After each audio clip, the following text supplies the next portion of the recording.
gravação. Ok? Então, bom dia, boa tarde para todos e todas. Sejam todos bem-vindos à série de encontros Complexidade e Saberes em Diálogo. Eu sou Alessandra dos Santos, uma das coordenadoras do projeto, junto com o professor Renato Figueiredo. Nós somos do grupo de Estudo e Pesquisa em Ensino e Conhecimento Científico, o GPEC, da Universidade Estadual do Sudoeste da Bahia, em Vitória da Conquista.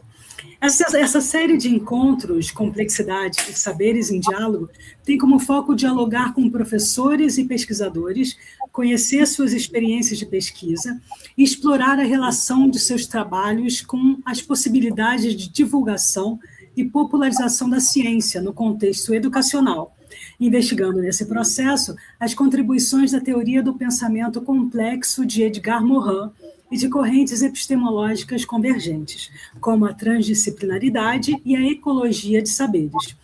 Em mais um encontro do projeto, temos a honra de receber o professor Juremir Machado da Silva para conversar sobre seu livro Escola da Complexidade, Escola da Diversidade, publicado pela editora LPM em 2023, e também as possíveis relações com a divulgação e a popularização da ciência. Vou dar uma breve introduzida ao professor, bem breve. Ele possui graduação em jornalismo e história pela Pontifícia Universidade Católica do Rio Grande do Sul, mestrado e doutorado em sociologia pela Université Paris V Descartes, e atualmente é professor titular da PUC do Rio Grande do Sul. Tem experiência na área de sociologia, com ênfase em sociologia da cultura, sociologia da mídia e sociologia do imaginário, atuando principalmente nos temas cultura, imaginário, mídia, comunicação, história e tecnologia. Boa tarde, professor. É um prazer recebê-lo aqui hoje conosco. Professor Renato? Então, rapidamente, eu só queria também agradecer demais a participação do professor Juremir. É uma honra para a gente do GPEC receber o professor Juremir, um dos tradutores aqui dos livros de Edgar Morin, né? E também frequentador lá do Grecon, onde eu fiz meu doutorado. Então, eu gostaria de dizer que para a gente é uma felicidade muito, muito grande. É a primeira vez que a gente recebe o professor Juremir, é a primeira vez aqui que a gente tem essa felicidade de conversar com o professor Juremir. Ceissa já é mais ou menos figurinha, né, já frequentou bastante o nosso grupo, Josineide também todos já conhecem, Carlos também todos já conhecem, mas o professor Juremir, eu acho que é a primeira vez, com certeza é a primeira vez. Então, eu queria saudar o professor Juremir, agradecer muito ele ter aceito essa participação com a gente, e será um prazer e uma honra ouvi-lo, professor.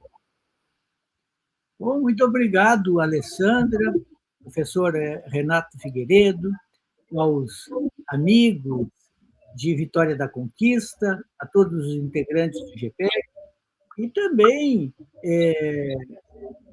aos amigos como a Conceição Almeida, nossa Ceissa lá do Rio Grande do Norte, a Rosineide, esse pessoal que nos liga, né, com os quais temos todos proximidade. Para mim é uma grande alegria, uma honra receber o convite de vocês e poder passar aqui um momento conversando sobre complexidade, a obra de Edgar Morin e também a vida de professor, o dia a dia em sala de aula, que é um dos meus grandes interesses de pesquisa e de vida, por ser professor há mais de 35 anos. Todos os dias em sala de aula, há quase 31 anos, todos os dias, nas salas de aula da PUC de Porto Alegre, da Pontifícia Universidade Católica de Porto Alegre. E, nesse meio tempo, eu estabeleci algumas relações, das quais eu me orgulho, entre elas uma relação com o grande pensador da complexidade, que é o francês Edgar Morin, hoje com 104 anos de idade, e produtivo, ativo, lúcido, em ação, em atividade. Ainda agora, há pouco, estive em Paris e pude constatar que ele continua em plena atividade. Eu conheço Edgar Morin pessoalmente, desde 1994, eu creio. A primeira vez em que eu fui na casa dele, em Paris, fazer uma entrevista. E de lá para cá, a gente fez muita coisa. Eu traduzi muitos livros dele, participei de muitos eventos com ele, organizei várias viagens dele ao Brasil e me mantenho sempre conectado com ele por considerá-lo um sábio, um grande intelectual, alguém que ilumina a compreensão do mundo contemporâneo e que é de uma grande utilidade para as nossas atividades como pesquisadores e professores. Por ser professor, como eu disse, há todo esse tempo, a partir de certo momento, eu comecei, como quase todos nós, a me perguntar como será a sala de aula de amanhã? E eu me dei conta que o amanhã já é hoje. Que o amanhã, em função do desenvolvimento tecnológico, se tornou muito próximo. Já não é um amanhã distante, não é uma amanhã como o horizonte, que a gente se aproxima e ele se afasta. É um amanhã que bateu na porta, que está aí e que nos obriga a repensar todo o tempo a nossa atividade em sala de aula. Como é que a gente se relaciona com os alunos? Como é que a gente ensina? Como é que se dá esse circuito ensino-aprendizagem? A tecnologia está nos obrigando a mudar muito. Vamos ter de mudar tudo. Será que ainda tem lugar para o professor? O professor passa a ter outra dimensão, outras atribuições. Qual é o seu lugar? O que ele deve fazer? Em 2 momentos da minha vida, pensando sobre o dia a dia de professor, eu acabei escrevendo livros sobre isso. A primeira vez foi um livro que se chama O que pesquisar quer dizer, e que eu coloquei, além de tudo, um subtítulo de brincadeira, como escrever textos acadêmicos sem ter medo da CAPES e da ABNT, e que foi um livro publicado aqui pela Editora Sulina de Porto Alegre, um livro que partiu das preocupações dos meus estudantes de trabalho de conclusão de curso, do famoso TCC. Eles me perguntavam no corredor ou nas orientações coisas do tipo: mas se eu não souber a diferença entre IN e APUD, o trabalho vai deixar de ser científico? Se eu errar, confundir os dois, a cientificidade do trabalho desaparece? O que é a cientificidade do trabalho? Eram tantas perguntas assim, um tanto ingênuas às vezes, mas típicas de estudantes muito jovens, fazendo pela primeira vez um trabalho acadêmico, que eu resolvi escrever um pequeno livro em tom de manual para colocar algumas ideias e talvez acabar com alguns mitos. É um livro bastante utilizado ainda hoje por estudantes, quando bate aquele desespero, aquele medo. E agora? Como é que eu faço a monografia? Como é que eu faço o TCC? E um segundo livro é este, que está na nossa pauta, esse livro que eu publiquei há 2, 3 anos, e que se chama Escola da Complexidade, Escola da Diversidade, Pedagogia da Comunicação. Aí eu estava em fase de reflexão sobre o impacto das mutações tecnológicas, me perguntando sobre a sala de aula desse amanhã que já chegou. E é claro que eu recorri ao ideário, ao arcabouço intelectual de Edgar Morin para tentar apresentar uma visão de como eu vejo essa sala de aula. Realizá-la integralmente é um desafio, é difícil, eu não quero dizer que eu consiga plenamente, mas é uma busca por algo que, no dia a dia, como a gente diz assim, no chão de fábrica da sala de aula, possa funcionar estabelecendo relações frutíferas entre professores e estudantes. Eu tenho um certo conhecimento da obra do Edgar Morin, porque, em certo momento da minha vida, eu me lancei numa aventura muito interessante e na qual eu aprendi muito, mas também uma aventura intelectual demorada e exaustiva, que foi traduzir e publicar no Brasil a sua obra máxima chamada O Método. O Método é uma obra composta de 6 volumes. 6 volumes que fazem todos mais de 300 páginas. Foi muito trabalho. Eu traduzi pessoalmente 4 desses volumes e supervisionei a tradução e a publicação dos outros 2. Mas neste ano agora, de 2025, eu voltei a traduzir intensamente obras de Edgar Morin. Traduzi um pequeno livro publicado por uma editora aqui de Porto Alegre, a LPM também, a mesma do meu livro Escola da Complexidade, que é Lições de História. São 16 lições que Edgar Morin diz ter aprendido com a história de um homem centenário, de um homem que viu tudo, de um homem que participou da resistência militar, da resistência armada, ao invasor nazista da França na Segunda Guerra Mundial. Traduzi também esse outro livro, Só um Instante, que são textos pessoais, políticos, sociológicos, filosóficos e literários, alguns que já tinham sido publicados em revistas e que ele retomou para compor um livro. E outros que eram inéditos até o momento desta publicação, que falam, por exemplo, sobre uma reflexão dele sobre como ele se tornou centenário. O que faz um homem chegar a viver tanto tempo? E um outro livro, que infelizmente eu não tenho um exemplar aqui à mão, que é um grande livro, chamado Método do Método. É como se fosse um 7º volume do Método. E que foi escrito em 1983 para ser o 3º volume de um Método. Mas, na época, por alguma razão que o próprio Edgar Morin diz não se lembrar, o livro não foi publicado. Ele ficou de lado.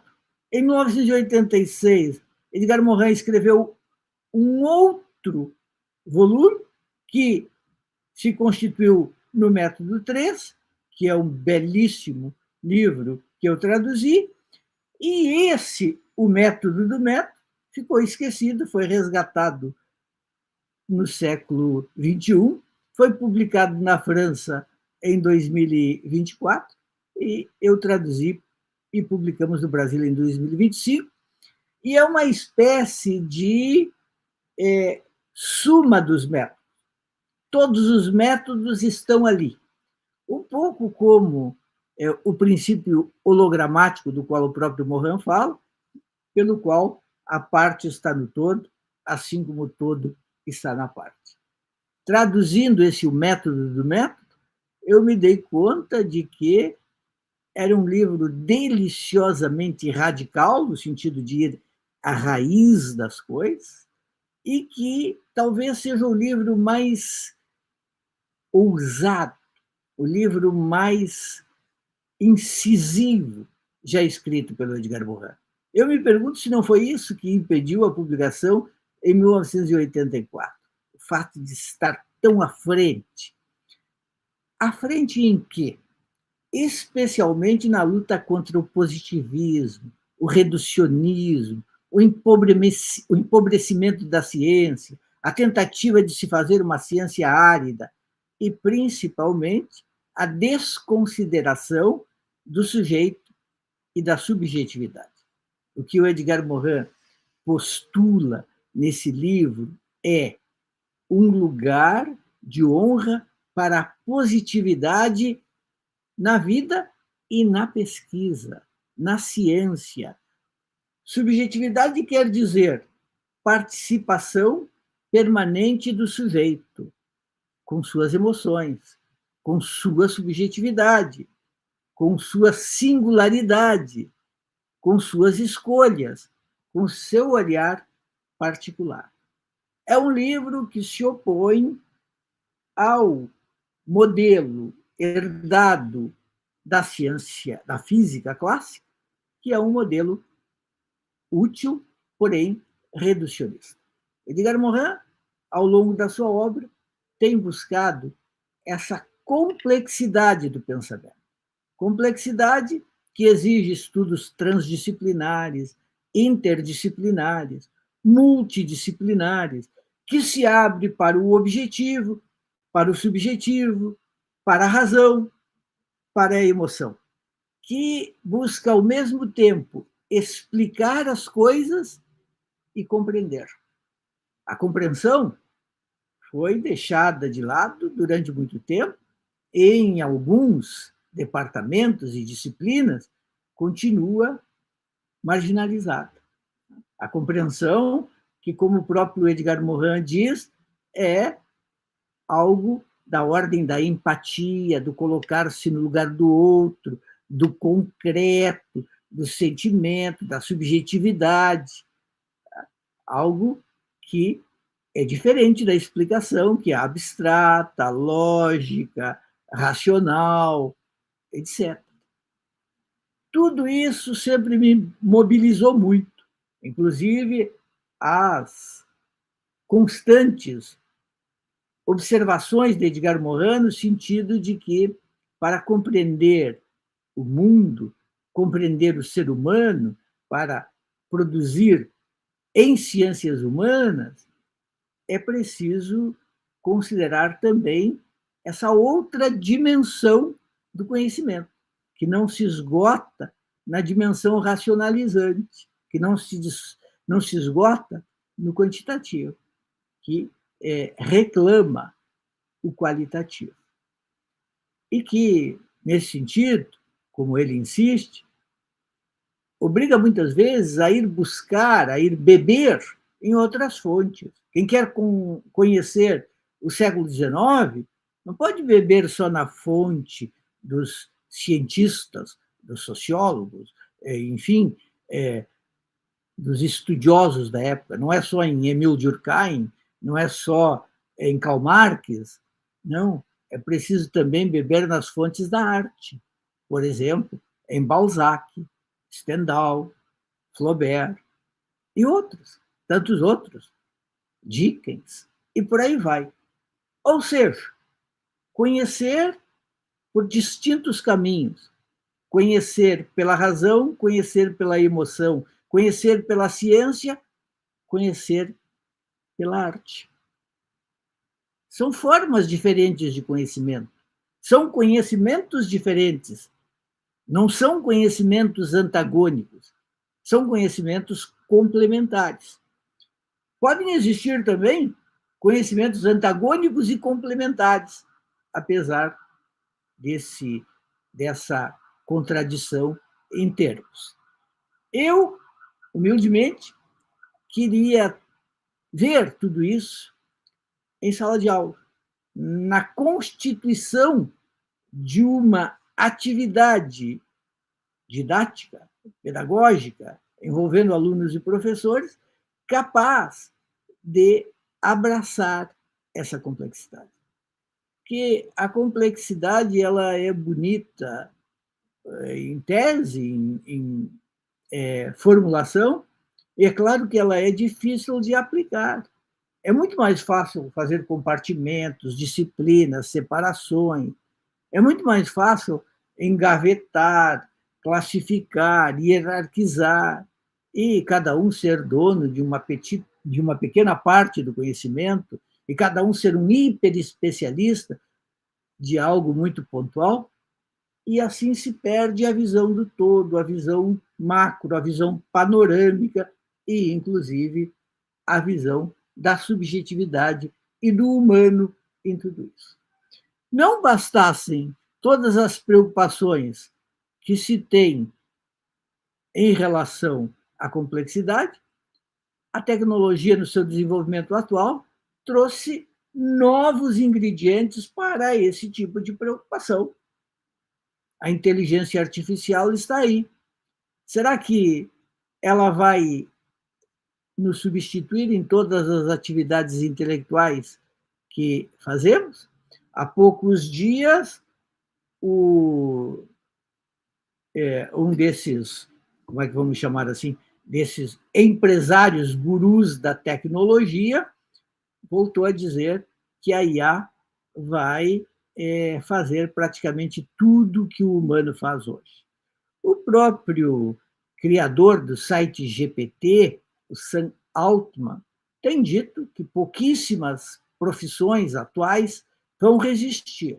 Talvez até em tom um tanto irônico, mas não completamente, ele chegou a dizer que 34 profissões atuais vão resistir.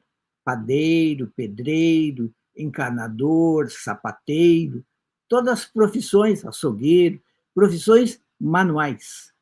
A inteligência artificial, em princípio, está atingindo frontalmente o trabalho intelectual. É a primeira vez que talvez o trabalho intelectual esteja perdendo espaço para uma tecnologia. Normalmente, quem perdia espaço era o trabalho manual.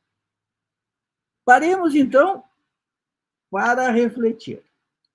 A complexidade é difícil, a ciência produziu muito, mas simplificou também bastante. Estávamos querendo, na perspectiva de Edgar Morin, complexificar, compreender e não só explicar, produzir conhecimento que não se esgote na racionalização, envolver também o humano, demasiadamente humano, na produção de conhecimento. E aí vem o hiperdesenvolvimento tecnológico e nos coloca novas questões, eu diria mesmo, novas angústias.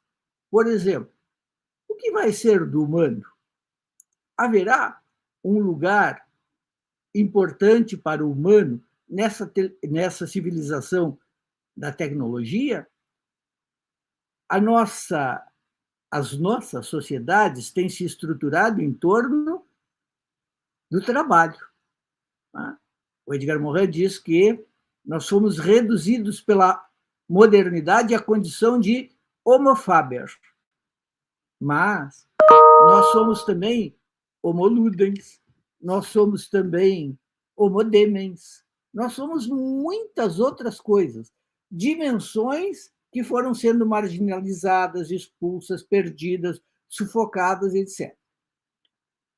Agora, a dimensão faber também está ameaçada. Se o homo faber desaparecer, substituído pela tecnologia, ele ficará livre para ser ludens? Ele será cada vez mais demens? O que ele será? Alguns dizem que toda a tecnologia produz angústia, inquietação, transformação e que ela acaba convivendo com as outras tecnologias, atividades e dimensões humanas. E que, portanto, se empregos são eliminados, outros são criados, etc. Será que desta vez vai acontecer também assim? Ou a dimensão é outra? Será que os métodos de análise da mutação ainda são válidos ou as mutações de agora são tão grandes que esses mecanismos já não dão conta da interpretação, já não dão conta de ler corretamente os acontecimentos? E em sala de aula, o que a gente faz? Houve uma época em que o professor era responsável pela transmissão de conhecimento. Transmissão, estou falando para conhecedores, é um termo marcado nos estudos de educação, nos estudos de pedagogia, nos estudos de ensino. A transmissão seria alguém tem um conhecimento que repassa para quem não tem. E, nesse sentido, se estabelece uma relação de poder em que um tem o poder do conhecimento, o outro não tem, e é uma relação altamente simplificadora e que estabelece, evidentemente, situações de dominação. Não estamos mais na transmissão, mas agora estamos onde exatamente? Quem é o professor? Um animador de auditório? Um problematizador? Alguém que organiza a pauta de assuntos que será discutida, debatida? Durante muito tempo, as fontes de conhecimento eram de acesso limitado. Grandes bibliotecas que não estavam ao alcance de todos.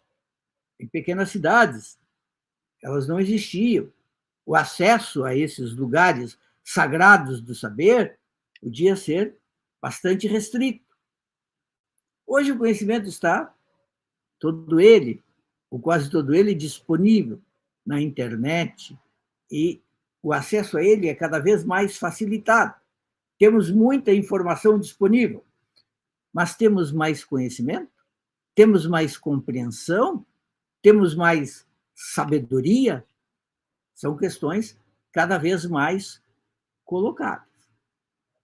É possível que estejamos vivendo uma indigestão, muita informação não digerida, e uma certa dificuldade de fazer a informação virar conhecimento, e o conhecimento virar compreensão, e a compreensão estabelecer um mundo melhor. Então, que sala de aula construir?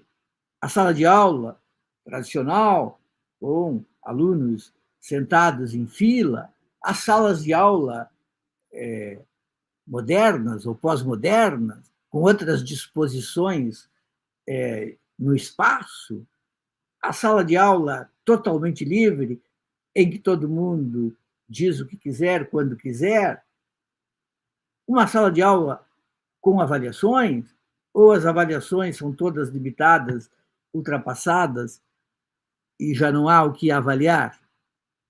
Qual é o papel agora desse professor? Animador, problematizador. O que ele é? O que ele faz?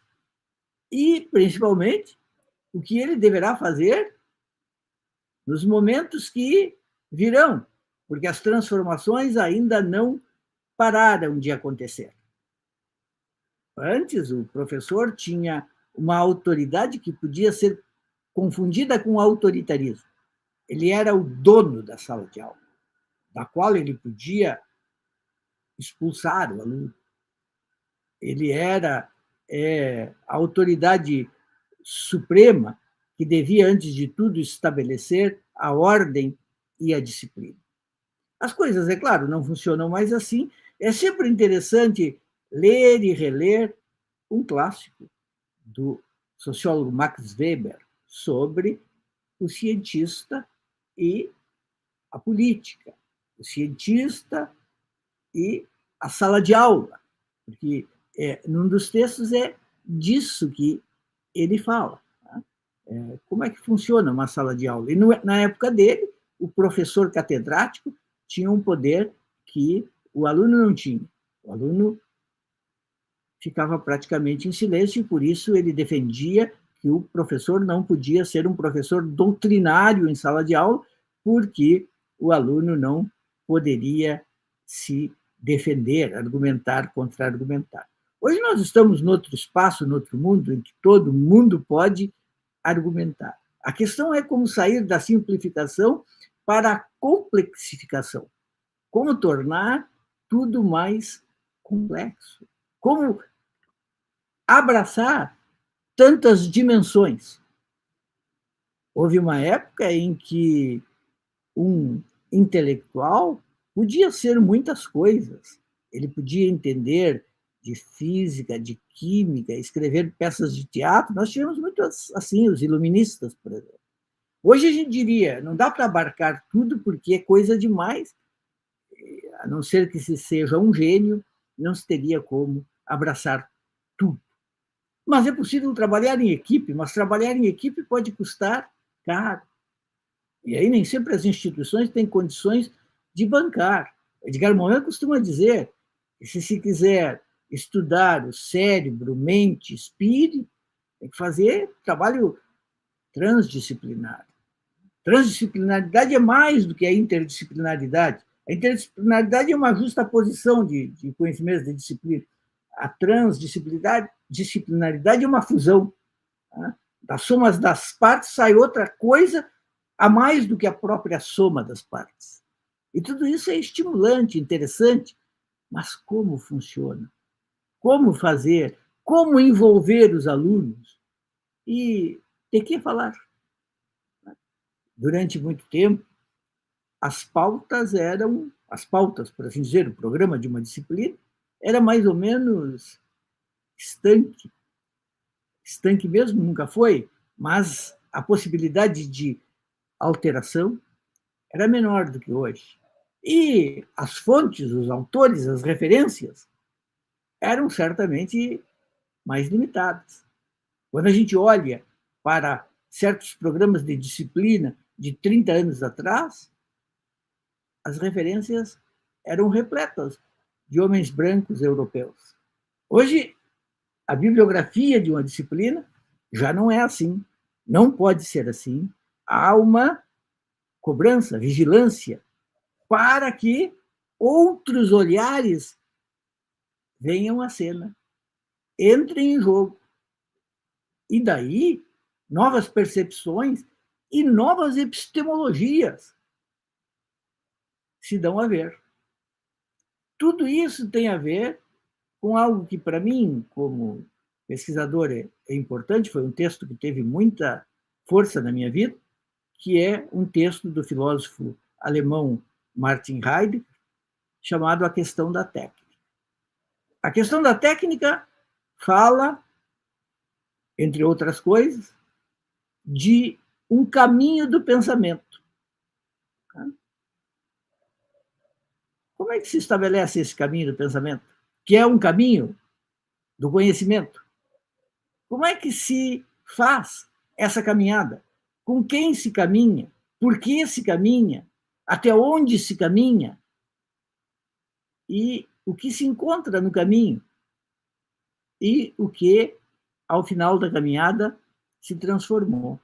Eu tenho essa impressão de que a vida escolar, a vida de alguém na escola, que é a vida de todos nós, assim, quem, como eu, tem dedicado a vida inteira à educação, a educação e a pesquisa em nível universitário, tem mais de 20 anos de, vamos dizer assim, de bancos escolares, do ensino fundamental, do ensino médio, da faculdade, do mestrado, do doutorado, pós-doutorado e tudo. E a gente continua aprendendo, e continua se transformando, e continua fazendo a caminhada, e continua vendo que a escola se transforma e que ela precisa de diversidade e de complexidade. E nesses anos todos eu tenho visto a escola se transformar na minha frente, em função das políticas públicas estabelecidas. Então, as escolas vão se tornando mais inclusivas, em vários sentidos, vários. E isso é bom, e isso traz novas questões, e novos olhares, e novas discussões. E a caminhada continua. A caminhada continua, mas ela exige de nós, professores, eu diria, cada vez mais. Precisamos ser interessantes, divertidos, envolventes, sedutores, sábios, agradáveis, muito engraçados. Precisamos ter muitas competências, muitas habilidades racionais e emocionais, a ponto de manter os alunos envolvidos e criativos, porque cada vez mais é preciso enfatizar o aspecto criatividade. Não é armazenar conhecimentos, decorar, saber, devolver como recebeu. Não, é outra coisa. É saber processar essas informações, tirando delas combustível para a criação. E aí a responsabilidade é grande. E tem noites em que a gente não dorme, pensando, será que eu consigo? Será que eu sei fazer isso? Será que eu estou contribuindo? Será que meu tempo já passou? E tudo isso nos inquieta. E quando eu falo meu tempo já passou, eu estou pensando no tempo aqui também que eu estou falando, para que a gente possa ter uma interação. O Edgar Morin, neste pequeno livro, Só um Instante, ele reflete sobre muitas coisas, inclusive sobre uma que eu acho fundamental, que é a missão do intelectual. Qual é a missão do intelectual? Por intelectual, entenda-se todo aquele que trabalha com conhecimento, com ideias, com teorias, com ensino, todo aquele que mexe com o mundo das ideias. E para ele, o intelectual tem várias responsabilidades. Uma delas é se opor sempre ao retorno da barbárie. A barbárie é uma ameaça constante. Ela tem várias formas. A barbárie da miséria, a barbárie da desigualdade, a barbárie do obscurantismo, a barbárie do negacionismo, muitas formas. E tem a barbárie da tecnoburocratização. A vida vai se tornando cada vez mais árida, mais burocrática, mais vigiada, mais controlada, mais técnica e menos humana. E aí, Edgar Morin defende a criação, o surgimento, a implementação, enfim, de um novo humanismo. Um humanismo integral, que não seja o humanismo do antropoceno, aquele humanismo em que o homem se apresenta como medida de todas as coisas e se crê senhor da natureza e do universo como uma espécie eleita acima de todas as outras. Não. Isso é um desastre. Esse é o desastre da modernidade. Precisamos de um novo humanismo em que o homem, o ser humano, se coloque de maneira modesta, como uma pequeníssima parte desse universo, uma espécie entre outras espécies, sem qualquer privilégio. Um humanismo capaz de perceber a singularidade do humano sem cair novamente na armadilha de imaginar que a natureza é um depósito de estoque infinito a ser saqueado constantemente pelo humano. Não, assim o humano produz a sua destruição. É preciso ir além disso. Então, Morin insiste. O papel do intelectual, eu diria, do professor, eu diria, do artista, de todos aqueles que acreditam que a vida pode ser melhor para todos, o papel desse intelectual continua sendo lutar contra o erro.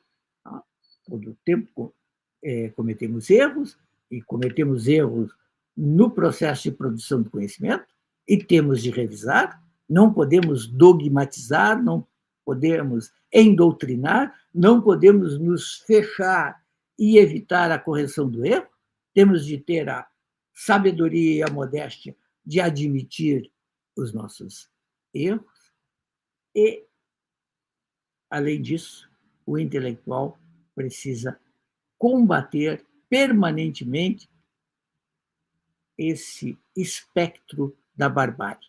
A barbárie nos ronda, ela está sempre à espreita. Ela pode voltar como guerra, ela pode voltar como fome, ela pode voltar como ditadura, ela pode voltar como uma ditadura de uma forma científica maquinizante, onde o humano desaparece. O historiador israelense Yuval Harari prevê que, até 2050, uma parte considerável da humanidade se tornará inútil. Inútil para a produção, inútil para o trabalho, dispensada de fazer qualquer coisa, substituída pela máquina. E aí? O que faremos? Seremos livres para fazer arte, para escrever poesia, para viver, brincar, correr, amar? Ou seremos uma enorme massa de pessoas sem saber o que fazer da vida? Eu diria que atualmente nós temos mais perguntas do que respostas. Muito mais perguntas do que respostas.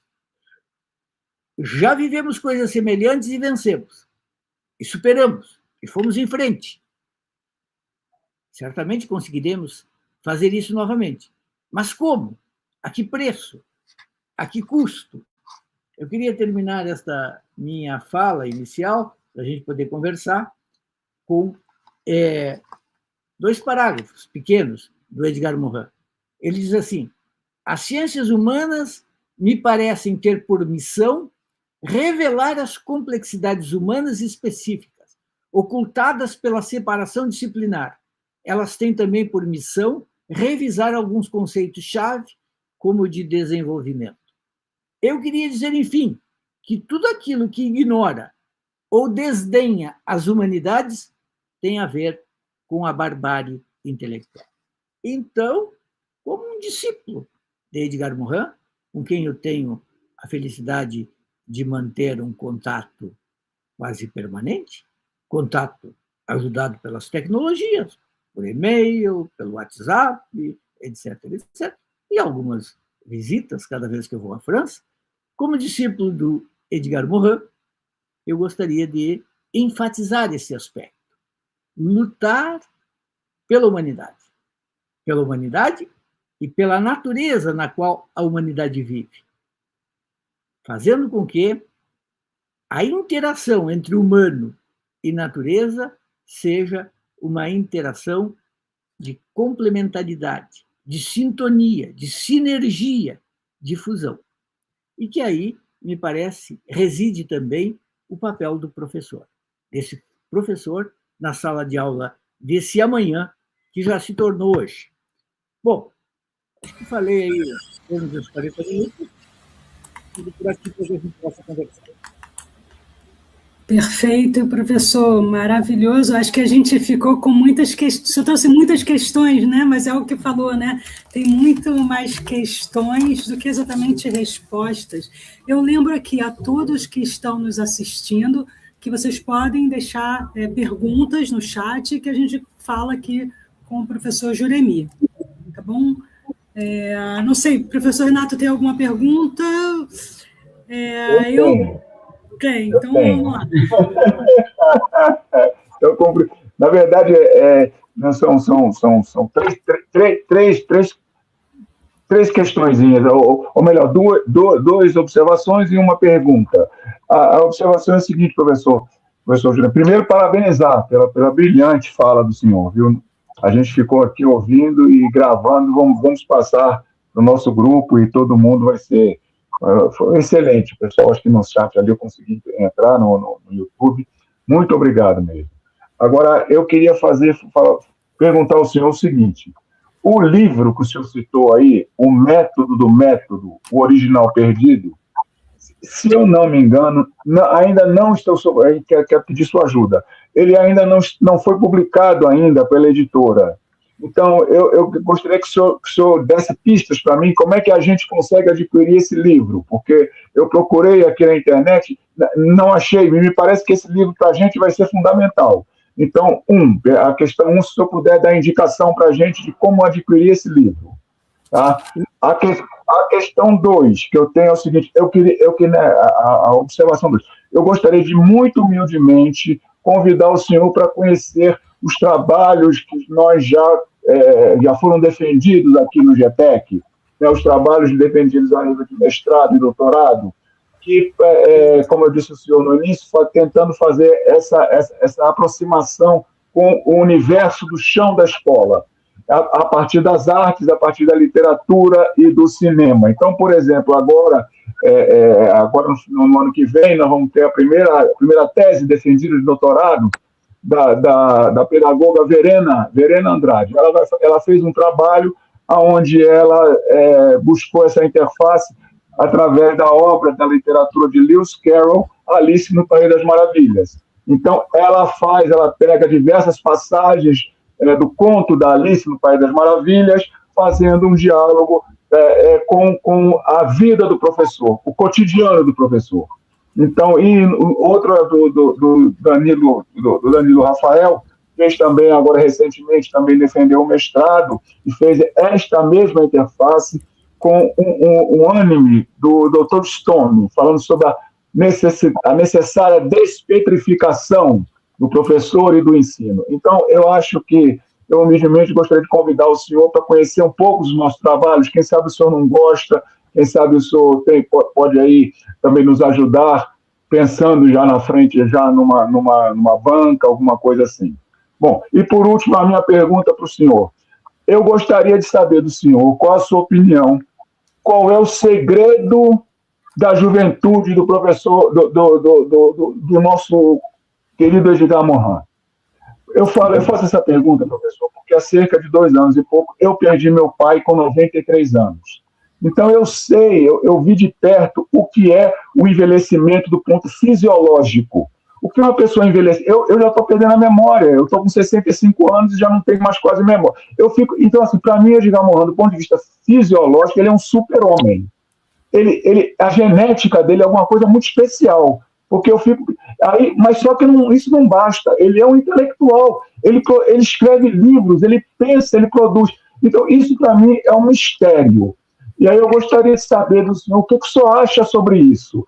Porque o senhor que é tão próximo dele, que o senhor apaziguasse meu coração, porque eu não consigo compreender. Meus alunos perguntam, eu não consigo compreender como é que Edgar Morin até hoje, aos 104 anos, está produzindo, escrevendo. Eu não sei, porque eu não consigo mais. Então, como é que ele, aos 104, faz isso? Pronto, então era isso que eu tinha para perguntar. Bom, coloquei no chat, ali no privado, vocês podem colocar para todo mundo, o acesso ao livro, que está publicado no Brasil, está disponível em e-book e também em livro impresso. Ele foi publicado pelo selo PUC+, que é o selo das PUCs brasileiras. Foi publicado pela editora da PUC do Rio Grande do Sul, mais as outras PUCs, PUC de São Paulo, PUC do Rio, PUC de Minas Gerais, PUC de Curitiba, PUC de Campinas, todas elas. É um selo das PUC. E ele tem, só entrar ali no site EdPUCs, nesse link que eu mandei aí, e pode adquirir em e-book, ou então encomendar o impresso. Mas ele está publicado, a gente fez o lançamento, aliás, com a presença da nossa querida Ceissa, em Porto Alegre, no dia 12 de novembro agora. A Ceissa recentemente, também a nossa querida Isabel Petralli veio de São Paulo, e nós fizemos um belo lançamento aqui em Porto Alegre. Ele já está disponível. Bom, mas é claro que eu quero conhecer os trabalhos de vocês, tenho certeza de que vocês estão produzindo coisas que abrem caminhos e iluminam já esse assunto da sala de aula a partir de uma perspectiva completa. Sobre ser centenário, eu vou ler aqui uma página do Edgar Morin, a pequena crônica que ele escreveu, tentando responder a essa pergunta. Ele diz assim: na verdade, não sei realmente por que me tornei centenário. Posso, contudo, emitir 2 hipóteses e adiantar uma certeza. Certo, nesses 10 últimos anos, privilegiei, com alguns excessos necessários, uma alimentação sadia, se possível orgânica. Segui a dieta mediterrânea da minha infância, à base de azeite de oliva, evitei alimentos produzidos pela agricultura industrial, limitei meu consumo de álcool a um bom cálice de vinho tinto por dia, de preferência um Médoc, sem esquecer a degustação anual de um bom Beaujolais Hermès, em novembro. Mas não pratiquei esporte, a não ser uma intensa atividade de ciclista até meus 25 anos de idade, e caminhadas ao longo de toda a minha vida. Minha primeira hipótese repete a noção de resiliência. Feto resistia aos produtos abortivos tomados por minha mãe, que sofria de uma doença cardíaca e não podia mais ter filhos. Consegui nascer, mas estrangulado pelo cordão umbilical. E foi necessário um bom tempo, segundo meu pai, para que as palmadas do ginecologista, que me segurava pelos pés, arrancassem meu primeiro corpo. Aos 10 anos, filho único, fui devastado pela morte da minha mãe, que eu adorava e era adorado por ela. No ano seguinte, enfrentei uma febre muito alta e uma doença misteriosa, que, na falta de outra coisa, os médicos classificaram como febre aftosa. Para escapar dos meus sofrimentos, encontrei refúgio na literatura, no cinema, nos shows, nas exposições. Tentando escapar da minha realidade, descobri por meio dessas experiências impressionantes a realidade do mundo. Chego à minha segunda hipótese. Nunca deixei, até a minha avançada idade, de ser movido pelas tantas e insaciáveis curiosidades da infância. Guardei as aspirações da minha juventude, mesmo perdendo suas ilusões. Aos 22 anos, engajado num movimento de resistência, adquiri o senso da responsabilidade de adulto. No decorrer do tempo, até agora, só tive a ambição de me dedicar à minha obra de reforma do conhecimento e do pensamento e querer difundi-lo. Ao mesmo tempo que a curiosidade e a paixão por meu trabalho, é o amor e a amizade que me fazem viver, a busca da qualidade poética da vida e a revolta contra suas crueldades me mantiveram tal como eu sou. Enfim, eis a minha certeza. Devo reconhecer que só pude passar dos 100 anos de idade porque desde 2009, minha companheira e esposa Sabá cuida e alimenta minha juventude de coração e me encoraja a prosseguir a missão que me dei, tendo me salvado 4 vezes de uma quase morte certa em função de hemorragias e septicemias. Na realidade, minha capacidade de resiliência não teria bastado. Foi sempre necessário alguém, do obstetra até Sabá, passando por tantos seres amados e amadas, para que eu chegasse à idade que tenho. Rita Levi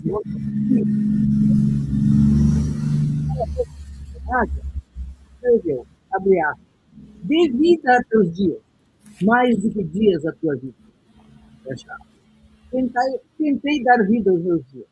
Isso não me impediu de dar dias à minha vida. É isso que ele diz, eu acho que é uma resposta bastante interessante. Interessantíssimo. O professor Renato acho que caiu aqui, mas vamos aguardá-lo. Enquanto isso, eu recordo aqui que tem pessoas fazendo pergunta, e eu gostaria também de fazer uma pergunta. Né? O senhor fala muito da escola, o professor vai entrar aqui, olá, de novo, professor. Eu estou falando aqui que um professor fala muito... não, antes de falar isso, essa citação foi de que livro, professor Juremir? Só um instante. Só um instante. O livro dele é um livro de reflexão sobre a longa existência que ele tem tido. Ok. Então, o senhor fala bastante da questão do que a escola se transforma, né? Talvez não com a velocidade que muitos gostariam, né? Existem outras questões, outros valores, e também exige do professor cada vez mais. E aí eu volto no seu livro, no capítulo 19, né? O senhor fala do princípio compreensivo, do conhecimento como empatia. E aí, lá na página, se eu não me engano, agora eu não sei mais qual é a página, o senhor fala do professor de uma escola da complexidade e da diversidade, que só pode ser uma escola da empatia, da projeção, da identificação, de relações de fraternidade, de sororidade, de simpatia, de compreensão. Essa escola que o senhor descreve, será que ela é possível hoje? Essa escola feita aí no chão da escola, né? Lembrando que o programa, nós estamos num programa de ensino, nós estamos falando aqui para professores que fazem mestrado, doutorado, mas que estão na escola, né? Então, será que essa escola é possível ou ela só habita nosso imaginário utópico? Né? Que sinais concretos o senhor vê, o senhor percebe de que estamos caminhando nessa direção? E quais os obstáculos que ainda nos mantêm distantes dessa possível realidade? Olha, Alessandra, a pergunta ela é muito boa pelo seguinte, porque ela opõe um princípio de ideal a princípios de realidade. Mas eu tenho certeza que nas salas de aula de cada um de nós tem um pouco já dessa utopia. E também nas salas de aula de muita gente país afora, mundo afora. O essencial é começar a trabalhar com a seguinte concepção: é mais importante a cooperação do que a competição. Na segunda parte da sua pergunta, tu te referes a que obstáculo pode realmente dificultar essa ideia de uma sala de aula voltada para a empatia. Eu creio que o principal obstáculo hoje é a ideia de que a escola deve estimular a competição, em vez de a cooperação. Aí se faz da escola um sistema de hierarquia social, para classificar, hierarquizar, distribuir pontos, dizer quem sabe, quem não sabe. E, embora eu acredite que um pouquinho de competição não faz mal, faz parte também da natureza humana, a cooperação é o fundamental. Eu diria que, para avançar nessa direção, precisa focar na cooperação. Infelizmente, essa não é a diretriz principal das nações. Existem as chamadas escolas de elite que apostam praticamente só na competição e colhem os seus resultados porque o sistema está voltado para a competição e, portanto, ele recompensa quem reforça as suas próprias ideias. É um sistema de reprodução. Agora, em paralelo a isso, se trabalha cada vez mais com a ideia de inclusão, cooperação, empatia, em que a escola não é um dispositivo de competição e de preparação para a disputa, mas um elemento de criação de uma nova mentalidade, de um novo ecossistema social. Eu sei que é difícil, o próprio Edgar Morin fala muitas vezes das dificuldades de se criar um sistema de educação complexo, transdisciplinar. As dificuldades começam quase sempre nas razões financeiras. Quanto custaria? Por exemplo, no exemplo de estudar o cérebro, mente e espírito, quanto custa uma sala de aula com, ao mesmo tempo, um antropólogo, um teólogo, um neurocientista, um psicólogo, enfim, todos aqueles que, de alguma maneira, se envolvem com essa temática. Fica, evidentemente, mais caro, fica, é claro, mais difícil do ponto de vista de logística, mas não é uma questão epistemológica, não é uma questão de impedimento cognitivo, é uma questão de reformar o pensamento e as práticas de produção do conhecimento. Vamos conseguir? Por que não? Eu creio que a escola de hoje já é bastante diferente da escola de ontem e que a gente pode e deve continuar sonhando e trabalhando para ter essa escola absolutamente complexa. Ela está vindo, ela vem aos poucos. Perfeito, perfeito, professor. Muito bom. Tem uma pergunta aqui do Paulo Henrique Medrado. Ele fala assim: estamos saindo de uma cosmovisão para uma cosmopercepção, exigindo mais escuta a outros saberes esquecidos? Eu acho que ele tem razão. Ele colocou como pergunta, mas eu colocaria como afirmação.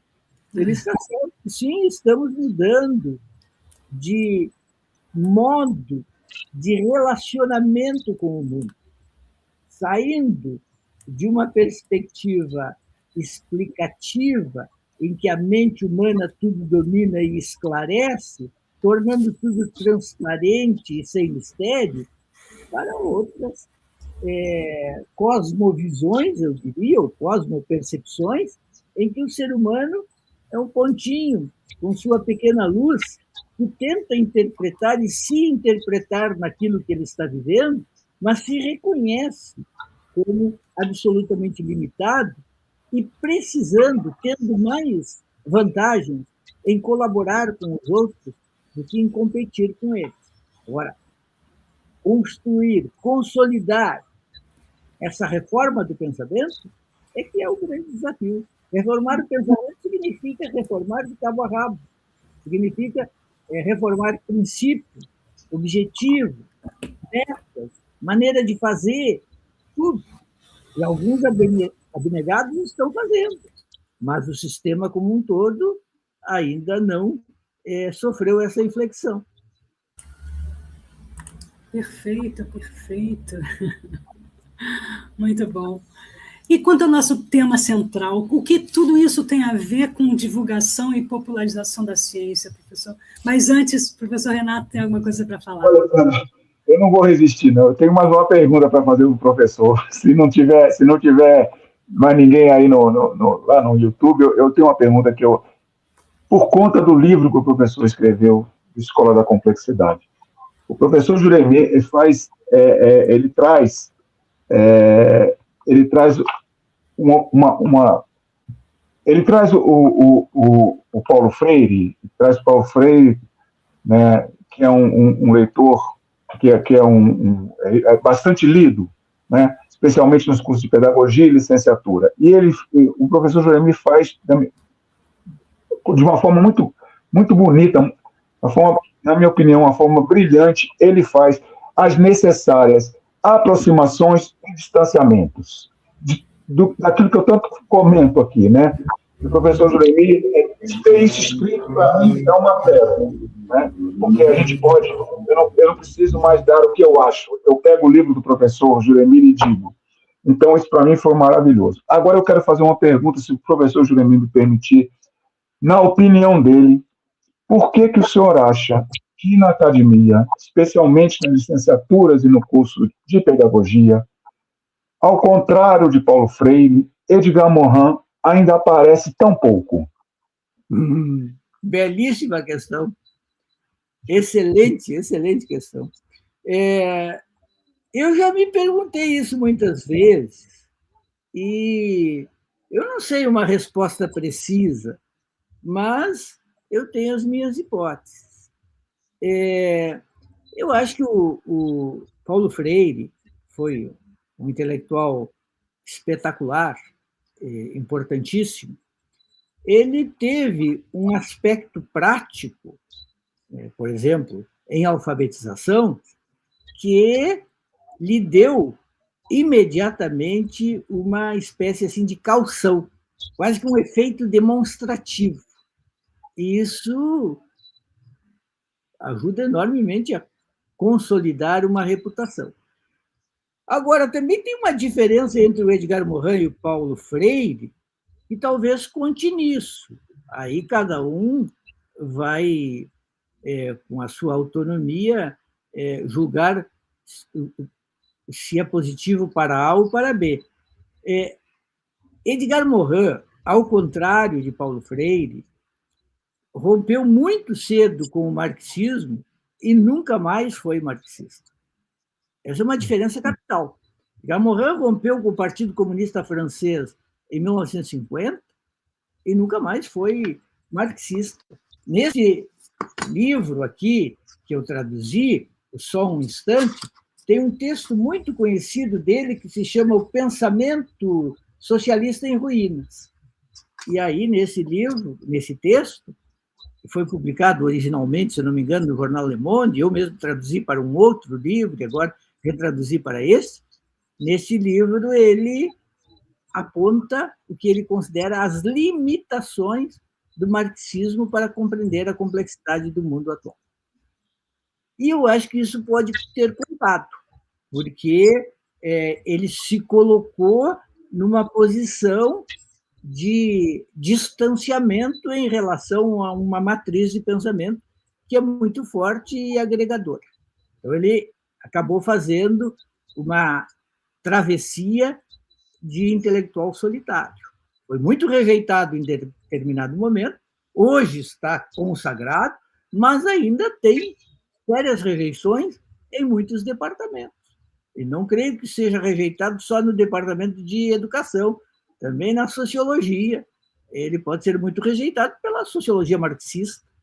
Morin não é um pensador de direita, não é um pensador conservador, não é um pensador reacionário, ao contrário. Mas não é um pensador marxista. Perfeito. O senhor coloca isso bem claro no livro também. O senhor deixa isso bem claro, né, no livro da Escola da Complexidade. Agradeço muito a sua resposta. Agradeço muito a sua resposta. Eu quero agradecer muito a você pelo uso do meu livro. Para quem escreve um livro como esse, não pode ter honra maior do que saber que o livro é utilizado, discutido e de ver que isso acontece. Então, eu queria dizer assim, que vocês estão me prestando uma grande homenagem. Não é um convite que vocês me fizeram para falar. Vocês estão me homenageando, eu me sinto homenageado. Pensar assim, que eu escrevi esse livro e que ele está chegando ao lugar onde eu queria que ele chegasse, eu agradeço muito a vocês. Nossa, que isso. Nós é que agradecemos, professor. Bem, então, Alessandra, então aí temos uma última colocação, professor, finalmente. Então, é a nossa questão, né, como essa, né, esse debate todo que o senhor provocou aqui com a gente, como o senhor vê que tem algum lugar na divulgação e na popularização da ciência? Esse debate sobre a escola da complexidade, escola da... É importante esse tema, porque a ciência ela precisa ser estimulada, ela precisa de recursos, de políticas públicas, e ela precisa também de divulgação. Ela não pode ficar restrita ao ambiente acadêmico. Hoje, inclusive no Brasil, nas avaliações de programas de pós-graduação, eu sei porque eu faço parte desse sistema como professor do programa de pós-graduação em comunicação da PUC de Porto Alegre, hoje o impacto social é o mais importante. É preciso que aquilo que nós produzimos, o conhecimento que nós produzimos, tenha repercussão na sociedade. Ele não pode ficar encastelado, fechado. A universidade encontra dificuldades, muitas vezes, para divulgar aquilo que ela faz, porque na mídia, principalmente, aquilo que não é espetacularizado ou que não é espetacularizável acaba por não encontrar acolhida. Mas o conhecimento que está sendo produzido precisa de divulgação. Isso que vocês estão fazendo é uma forma importante de divulgação. É preciso espalhar o conhecimento nas redes sociais e tudo mais. E também para mostrar o quanto isso pode ser útil e para mostrar que não se trata de produzir coisas obscuras que ninguém vai entender, vai produzir distinção acadêmica, mas que não vai ser compreendido. Não, aqui a questão é produzir conhecimento socialmente pertinente e que possa ser abraçado por qualquer um. Eu acho que a divulgação científica é o ponto básico hoje. É preciso conseguir sair da chamada Torre de Marfim e vir para o meio da rua com o conhecimento que se produz. Sim, justamente. Eu penso que aquela coisa, o conhecimento tem que ir onde o povo está. E hoje o povo, na era da tecnologia, tem muita gente no YouTube, né? Então é aqui que nós estamos falando. A professora Josineide chamou isso como um grande laboratório de ideias, né? E foi muito feliz isso. Tem aquela música do Milton Nascimento, todo artista tem de ir aonde o povo está. Eu sempre digo, parafraseio, dizendo, todo pesquisador, todo cientista tem que ir aonde o povo está. Justamente. É isso. É difícil. Nem sempre a gente sabe fazer, às vezes a gente não sabe falar como, mas a gente tem que tentar. Eu acho que essa é a missão. Falar com o verdadeiro produtor de conhecimento. E toda a sabedoria mesmo vem do povo. Sim, isso aí. Olha, eu acho que não tem mais nenhuma pergunta aqui dos nossos ouvintes, dos nossos espectadores, e eu acho que a gente pode já encerrar, né, professor Renato? Agradecendo mais uma vez a presença do professor Juremir, é uma honra para nós, que lemos o seu livro, que estamos aqui entrando em contato de novo com o seu pensamento. A gente pôde fazer algumas perguntas, algumas, nem todas, do que a gente fez durante a discussão do livro. Então, foi um prazer enorme. Vocês não esqueçam de me mandar o link para eu poder divulgar. Vamos mandar. O Danilo Rafael vai fazer para a gente isso, ele é ótimo nisso. Mas professor, eu queria também dizer o quanto eu fiquei feliz com a sua participação. E eu queria dizer assim, se nós queremos, e nós queremos ampliar, né, ampliar o pensamento complexo para mais gente, eu acho que nós devemos agir como dizia o já falecido Bruno Latour, que o senhor tão bem conhece. Ele dizia que era necessário arregimentar aliados.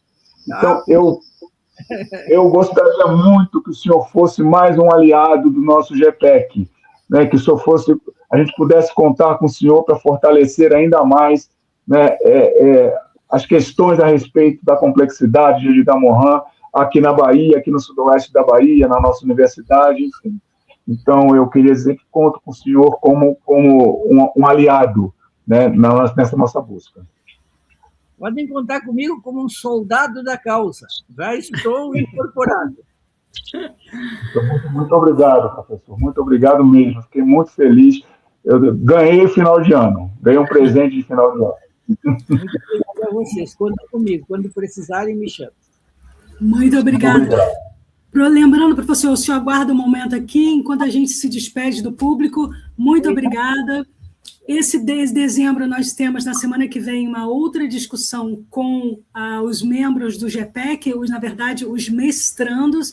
A gente já falou com os doutorandos, vamos falar com os mestrandos. Então, não percam quem está nos assistindo. Até a próxima semana. Tchau, tchau. Tchau, tchau.